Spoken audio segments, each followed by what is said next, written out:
പാകിസ്ഥാനും അമേരിക്കയും തമ്മിലുള്ള സൈനിക ബന്ധങ്ങൾ പുനഃസ്ഥാപിക്കുന്നതിൻ്റെ പുതിയ വാർത്തകളാണ് ഇപ്പോൾ പുറത്തുവരുന്നത്. ഇത് ഇന്ത്യയെ സംബന്ധിച്ച് പ്രധാനപ്പെട്ട ഒരു വിഷയമാണ്. കഴിഞ്ഞ മാസം പാകിസ്ഥാൻ സൈനിക മേധാവി അസീം മുനീറിൻ്റെ അമേരിക്കൻ സന്ദർശനത്തിന് പിന്നാലെ പാകിസ്ഥാൻ വ്യോമസേനാ മേധാവി air chief marshal Zaheer Ahmed Babar Sidhu അമേരിക്കയിലേക്ക് യാത്ര ചെയ്തിരിക്കുന്നു. ഈ സന്ദർശനങ്ങൾ നമ്മുടെ ഓപ്പറേഷൻ സിന്ദൂറിന് ശേഷം അമേരിക്ക പാകിസ്ഥാൻ ബന്ധങ്ങളിൽ വന്ന മാറ്റത്തിൻ്റെ തുടക്കമാണ്. ഈ ജൂലൈ 2-നാണ് സഹീർ അഹമ്മദ് ഒരു പാകിസ്ഥാൻ വ്യോമസേന മേധാവിയുടെ ഒരു ദശാബ്ദത്തിനിടയിലെ ആദ്യത്തെ ഔദ്യോഗിക സന്ദർശനത്തിനായി US വാഷിംഗ്ടണിലെത്തിയത്.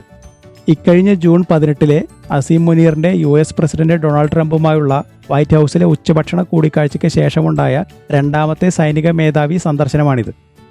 2 മണിക്കൂറിലധികം നീണ്ട ഈ കൂടിക്കാഴ്ച പാകിസ്ഥാന്റെ സൈനിക നേതൃത്വവും US ഭരണകൂടവും തമ്മിലുള്ള ബന്ധം വളരുന്നതിൻ്റെ സൂചനയാണ്. സഹീർ അഹമ്മദ് പെന്റഗണിൽ US air force secretary Kelly Seibold, US വ്യോമസേന chief of staff David Allvin എന്നിവരുമായി കൂടിക്കാഴ്ച നടത്തിയിരുന്നു. ഈ ചർച്ചകളിൽ സംയുക്ത പരിശീലന പരിപാടികൾ, ഓപ്പറേഷണൽ എക്സ്ചേഞ്ചുകൾ, സാങ്കേതികവിദ്യ കൈമാറ്റം എന്നിവയിൽ പുതിയ സഹകരണത്തിലുള്ള ചർച്ചകൾ നടന്നു. കൂടാതെ സഹീർ അഹമ്മദ് US സ്റ്റേറ്റ് ഡിപ്പാർട്ട്മെന്റിലെ ഉന്നത ഉദ്യോഗസ്ഥരുമായും US കോൺഗ്രസ് അംഗങ്ങളുമായും കൂടിക്കാഴ്ച നടത്തി.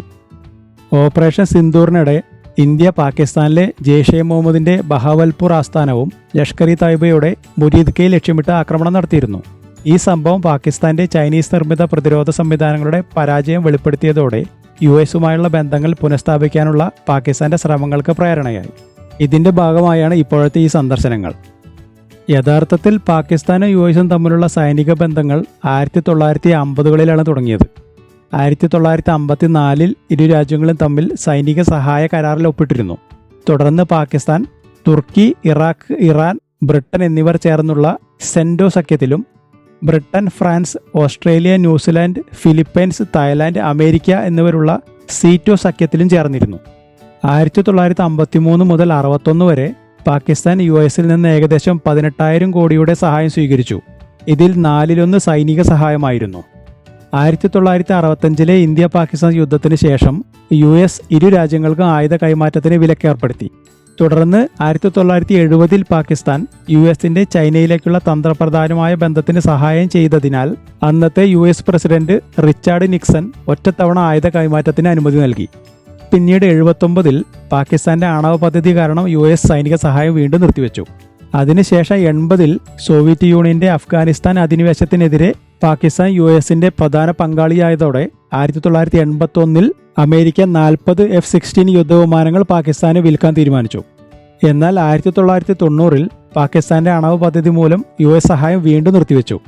അതിനുശേഷം 2001 അമേരിക്കയിലെ ഭീകരാക്രമണത്തിന് ശേഷം ആഗോള ഭീകരവിരുദ്ധ യുദ്ധത്തിന്റെ ഭാഗമായി പാകിസ്ഥാൻ US തന്ത്രപ്രധാനമായ പങ്കാളിയായി മാറി. 2004 പാകിസ്ഥാനെ മേജർ നോൺ നാറ്റോ അലയായി നിയോഗിച്ചു. ഇത് US പ്രതിരോധ സംവിധാനങ്ങളിലേക്ക് കൂടുതൽ പ്രവേശനം നൽകി. 2002 മുതൽ 2020 വരെ പാകിസ്ഥാൻ ഏകദേശം 3 ലക്ഷം കോടിയുടെ സഹായം US നിന്ന് സ്വീകരിച്ചു. ഇതിൽ 2 ലക്ഷം കോടിയും പ്രതിരോധ ആവശ്യങ്ങൾക്കാണ്. 2018 ട്രംപിന്റെ ആദ്യ ഭരണകാലത്ത് US സുരക്ഷാ സഹായം നിർത്തിവെച്ചെങ്കിലും 2022 ബൈഡൻ ഭരണകൂടം F-16 വിമാനങ്ങളുടെ അറ്റകുറ്റപ്പണികൾക്കായി 3,800 കോടിയോളം രൂപ അനുവദിച്ചു. ഏറ്റവും പുതിയതായി 2025 ട്രംപ് ഏകദേശം 3,500 കോടി കൂടി അനുവദിച്ചു. പാകിസ്ഥാൻ അമേരിക്ക ബന്ധങ്ങളുടെ പുതിയ മാറ്റങ്ങൾ ഇന്ത്യയുടെ തന്ത്രപ്രധാനമായ താൽപ്പര്യങ്ങൾക്ക് വെല്ലുവിളിയാണോ എന്ന ചോദ്യത്തിന് നമ്മുടെ വിദേശകാര്യമന്ത്രി S ജയശങ്കർ പറഞ്ഞത്, ഇന്ത്യ US ബന്ധങ്ങൾ മൂന്നാമത്തെ രാജ്യങ്ങളെ അടിസ്ഥാനമാക്കിയല്ല, മറിച്ച് ഇരു രാജ്യങ്ങളുടെയും പരസ്പര താൽപ്പര്യങ്ങളാണ് നിർണായകമെന്നായിരുന്നു. എന്നിരുന്നാലും പാകിസ്ഥാന്റെ US ബന്ധങ്ങൾ ഇന്ത്യയുമായുള്ള ശക്തി സന്തുലനം നിലനിർത്താനുള്ള ശ്രമമായാണ് പരമ്പരാഗതമായി കണക്കാക്കപ്പെടുന്നത്.